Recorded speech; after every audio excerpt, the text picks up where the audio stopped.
Now let's examine catalytic hydrogenation. And this is where we are going to add hydrogen to a molecule. And so as an example, let's start off with a hexene. Just like so. And if we add hydrogen to this catalytically, we can make hexane. And the conditions for this would be hydrogen at 1 bar. 1 bar is approximately the pressure of an atmosphere or normal pressure like we experience every day. This is just the SI unit. We used to use atmospheres a lot, but now we use bars. And we'll need a catalyst, which in this case is palladium. And this catalyst is a solid metal. And the reaction is going to happen at the catalyst's surface because it's a solid. This is a heterogeneous catalytic reaction. There's also homogeneous catalytic reactions, which is where the catalyst would be dissolved in the reaction. But in this case, this is not dissolved, it's a solid. Now, since it is not dissolved, we will want this to be very finely divided, like powdery. And that will increase the surface area, which will increase the rate of the reaction because more catalyst would be exposed to the surface. Now, this is just a reaction to show kind of what happens on a very simplistic model, but let us consider something that we could actually use in synthesis. So let's say I wanted to make this molecule here. And I didn't have very large pieces of it. And you'll also notice that there's really no functional groups on it. So we're going to need to put some functional group on it and then eliminate it. Now, one of the great ways to build up a molecule like this would be to use a Wittig reagent or a Wittig reaction. That way we could take 2 smaller portions and one that has a ketone perhaps, and then have the Wittig reagent. We'll end up with a double bond.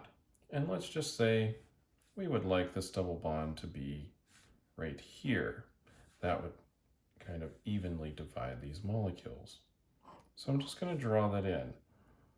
And so we're going to do a little retrosynthetic analysis, although I'm going to draw it such that we end up with the forward direction.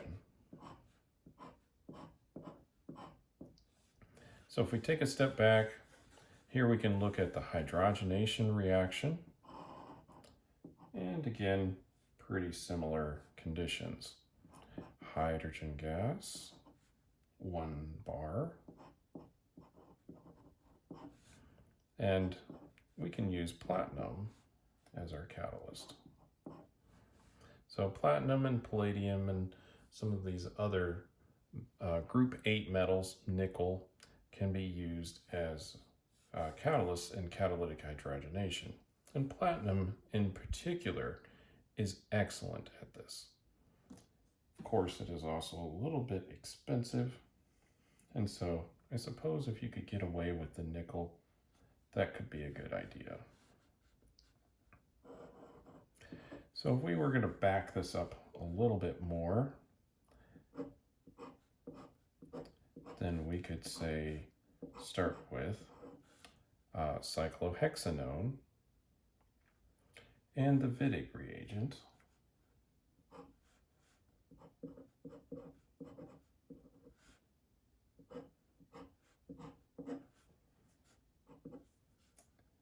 And then that would make the double bond here. And then we could take this one step further backwards and form the Wittig.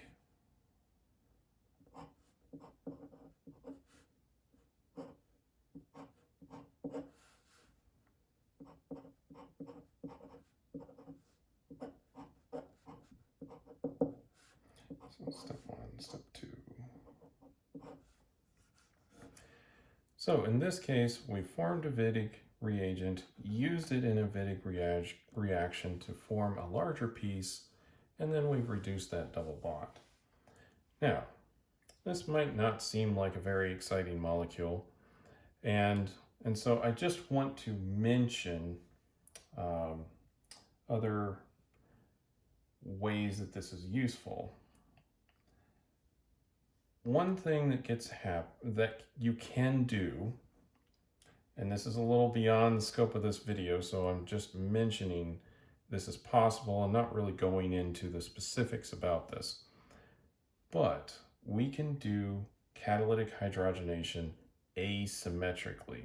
And that is, we can start off with a molecule that is not chiral and generate one that is. And if we choose our catalyst carefully and have a chiral catalyst, we can make a chiral compound in the end and preferentially choose one enantiomer over the other. And this can be a very powerful technique for choosing which chirality you want. Or some people would say we are setting the chiral center. And catalytic hydrogenation is one of the ways that this is done. And it's very effective at doing that. And in some of those cases, the catalyst is a zirconium-based one. Now, I should also mention a little bit about the mechanism for catalytic hydrogenation. Now, this all happens at a metal surface. And when we get to the metal surface, we'll have lots of palladium atoms on here.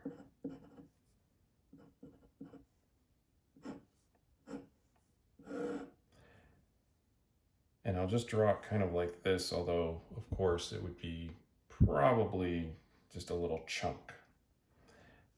First thing that happens is the hydrogen approaches the metal, and it will tend to form a bond with the surface.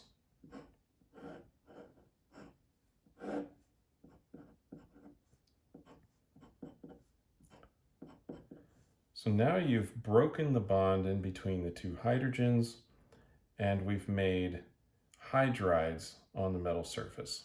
Hydrogen does tend to like to bond to metals, certain ones, and so this can happen readily.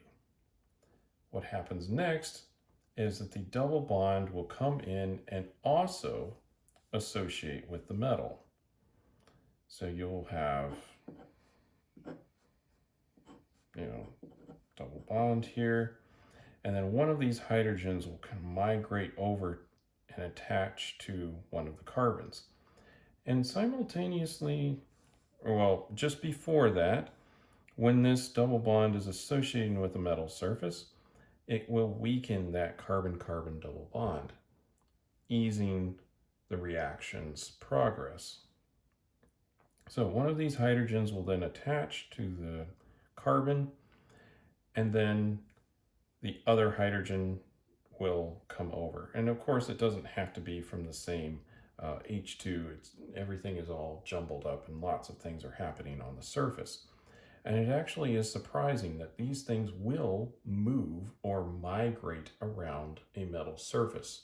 So they will eventually find each other, and then the reduction can happen. Once that does, this will no longer wish to associate with the metal surface, and it will leave and just be in the solution.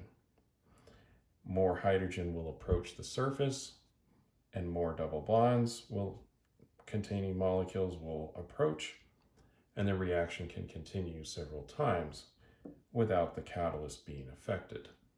So it's just a little idea of how the mechanism occurs. So catalytic hydrogenation is a very important tool, especially when it's used to set chiral centers. But we can use it to reduce double bonds down to the alkane.